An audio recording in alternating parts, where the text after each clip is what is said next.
Raise your hand, we'll get a microphone to you. Coach, in the first half, it seemed like you couldn't buy a basket. Was that their startling defense, or you think a little hangover, or? Well, you got to give them credit for how they played in the first half. They controlled the whole half. We were lucky we weren't down 10 at halftime.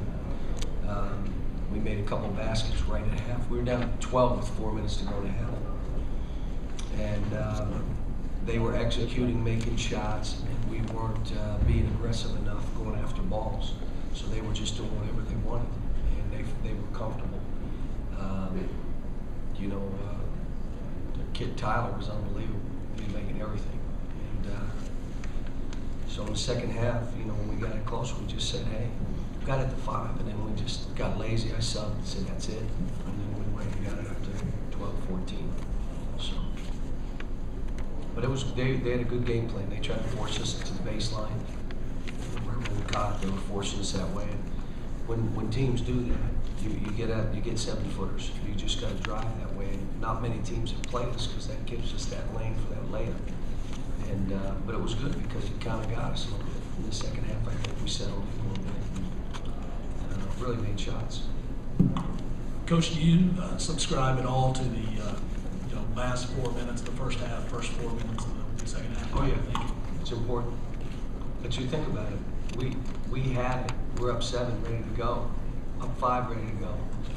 And we play great defense, and one guy stops. And the ball's thrown to half court, and our guy walks, and they tip it to their guy, and they're getting a 3 now. Our guy could have stolen that ball, and we'd have been up 7. And it's just the importance of every possession. We don't get that. And young kids don't. Inexperienced players don't. Really pleased with Josh again tonight. Pleased with DeAndre's effort. Not shooting the ball as well as he had been. Brandon Knight running the team, and Duran made shots again. Duran offensively really gives us a lift, and we, 12 turnovers and playing as fast as we are is pretty good stuff for a young team, an experienced team. John, there was a stretch there in the second half where you got 3 straight blocks under the basket and 3 straight threes in a row. Talk about that stretch that kind of broke the game over. Well, I mean, that's all effort and hustle plays. You want us to play like that all the time. And I know I'm asking a lot. I'm asking you guys to come every game ready to go and ready to battle. But I think if you demand a lot, you get a lot.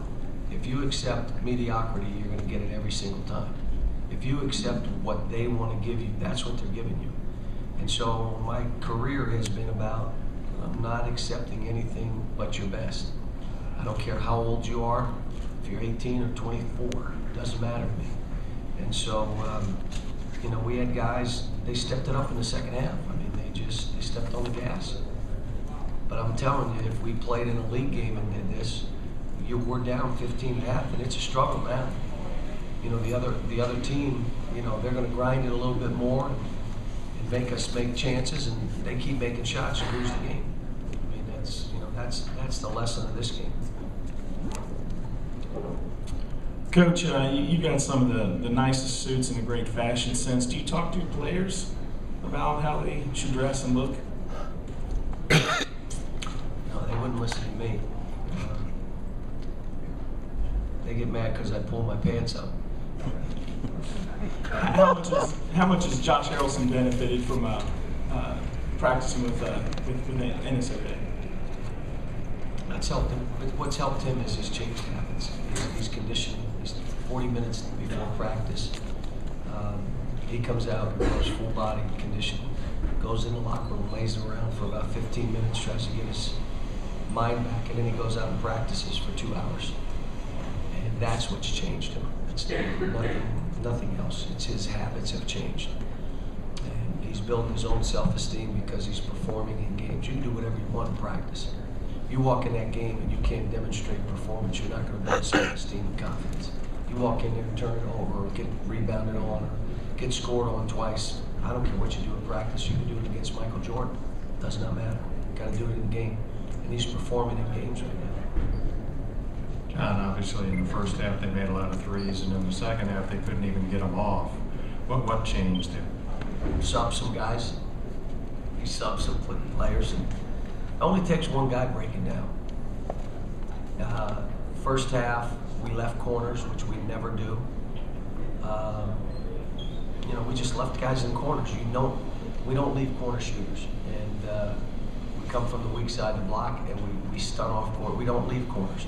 Well, we gave them, I think, 4 first half looks in the corner with no one on. We left them, and I was going bananas. Like, I cannot believe, you know, we're doing this. And I thought the second half they did a better job. But you got to give Penn credit. I mean, they came in with the game plan, they executed. If we didn't have that run at halftime, they may have beaten us. How do you talk about that play at half court where somebody quits on the ball and they get a 3 out of it? You said yesterday your will is stronger than Terrence's. Is he testing that? No, it's his habits. And he's got to know what's acceptable and what's not acceptable, just like Josh does and just like Eloy does. Eloy went over in the first half and played pretty well, did some good things. Second half, I put him in. The first ball that comes out, there's no one near him. He one-hands it. That's all we're talking about. Grab every ball with 2 hands. One hand, unacceptable, you're out. That's an error that we talk about 1,000 times in practice. We do everything with 2 hands. If your habit is that bad, you better change it or you're coming out.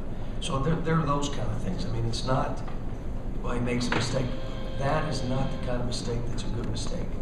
I mean, you know, there's things that you're going to do as a young player. But again, you look at Josh, he's going after every ball with 2 hands. Look at him.